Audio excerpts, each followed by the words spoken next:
வணக்கம். This is Govenkatesh from Bangalore. இன்றைக்கி ராயன் படம் போய் பார்த்தேன்.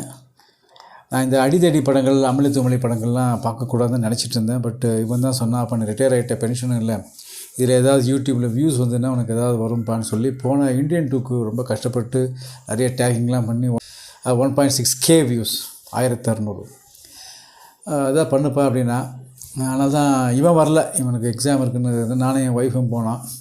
படம் வந்து மோசம் நான் சொல்ல மாட்டேன், பட் எனக்கு பிடிக்க மாட்டேங்குது இந்த மாதிரி அமளி துமளி படங்கள்.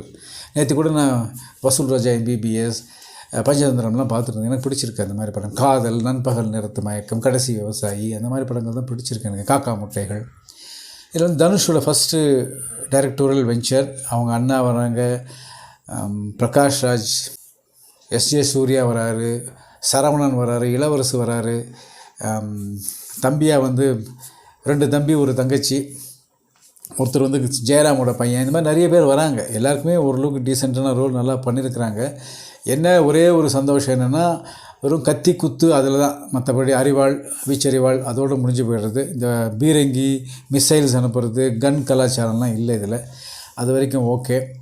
இவங்க ஃபஸ்ட்டு எங்கள் ஊர் திருநெல்வேலி பாஷையில் இருக்காவ, அப்பா அம்மா தொலைஞ்சி போயிடுறாவ. பூசாரி ஏதோ கொஞ்சம் சில்முசம் பண்ண போகும்போது இவங்க என்ன பண்ணுறாங்க, அவரை சாய்ச்சி விட்டு நேராக லாரி ஏறி மெட்ராஸ் வந்துடுறாவ.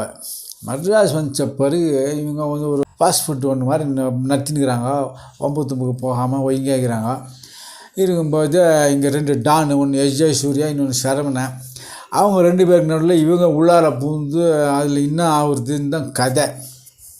ஒரே இட்லியே எடுத்த மாதிரி இருக்குது. ஆனாலும் கொஞ்சம் அப்படியே இன்ட்ரெஸ்டிங்காக போகுதுன்னா கூட இவ்வளவு அடிதடியான்னு ஒரு கஷ்டமாக்கிது. மனுஷெல்லாம் பெஜாராக போடுது. ஏஆர் ரஹ்மான் மியூசிக், அஃப்கோர்ஸ் தியேட்டரில் எந்த இதாக இருந்தாலும் ரொம்ப காதெல்லாம் கிழியுதுன்னா கூட நல்லாயிருக்கும்னு நினைக்கிறேன். நான் வந்து தனியாக வந்து கேட்டேன். ஆனால் ஒரு பேக்ரவுண்ட் மியூசிக்காக நம்ம வந்து ஒரு படம் பார்க்க முடியாது. அது தனியாக 50 ரூபாய்க்கு கொடுத்தா கூட நம்ம போய் பார்த்துக்கலாம். ஆடியோ போட்டு நான் வாட்டு 10 தடவை கேட்டுப்பேன். தங்கச்சி ஒரு பொண்ணு வர நல்லா பண்ணியிருக்கிறேன். பட் என்னென்னா, இந்த மாதிரி பெரிய நடிகர்களுக்கு தங்கச்சியாக நடித்தாங்கன்னா, வேதாளம் படத்தை ஒரு பொண்ணு தங்கச்சியாக நடித்தா, அப்புறம் வேறு யாருக்கோ தங்கச்சியாக நடித்தாங்க. அதுக்கப்புறம் வந்து அவங்க மார்க்கெட்டே காணாமல் போய்டுறது. ஸோ இது வந்து பாசமலரில் கொஞ்சம் பிடிச்சி, முள்ளு மலத்தை கொஞ்சம் சொருவி, அண்ணாத்தை உள்ளே விட்டு, தர்மதுரை படத்தையும் கொஞ்சம் கொண்டு வந்து அப்படியே வந்து படத்தை எடுத்துருக்குறாங்க. கடைசியில் வந்து என்னென்னா வந்து ஒரு லாரியில் மெட்ராஸுக்கு வராங்க, திருப்பி அதே லாரியிலே ஊரை விட்டு போகிறாங்க. அப்படி தான். அதுக்கு நடுவில் என்னெல்லாம் நடக்குது அப்படிங்கிறது தான்.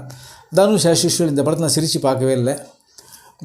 அவரோட ரோல் நல்லா பண்ணியிருக்காரு அப்படின்னா கூட இந்த கத்தி குத்து தேவையா? ஒரு ஆள் வந்து 30 பேர் கொலை பண்ணுறது, அப்புறம் பழைய ஸ்டோரி காமிக்கும்போது பிளாக் அண்ட் ஒயிட்டில் தான் காமிக்கணுங்கிறது இல்லை.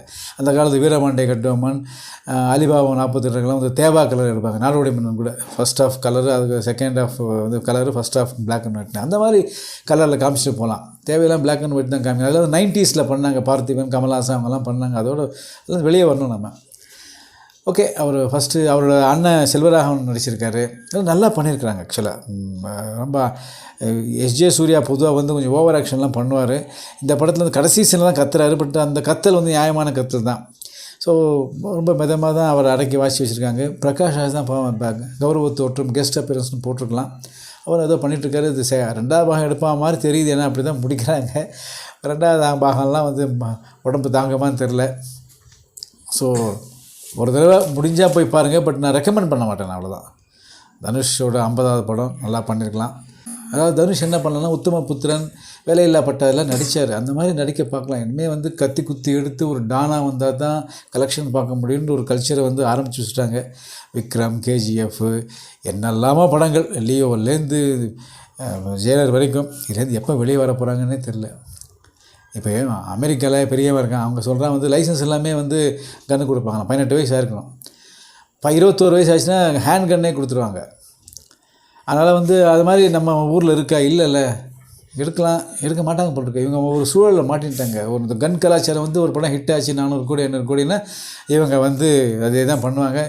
என்னமோ நாட்டு மக்களும் நாசமாய் போகட்டும், அதனால் தான் வாழ்க வளம்னு சொல்ல மனசு வரல. நாசமாக போட்டுன்னு சொன்னதுக்கு இப்படி வாழ்க்கை வளம்னு சொல்ல. என்ன நீ என்ன சொல்லுற? ஒன்றும் இல்லை. ஓகே.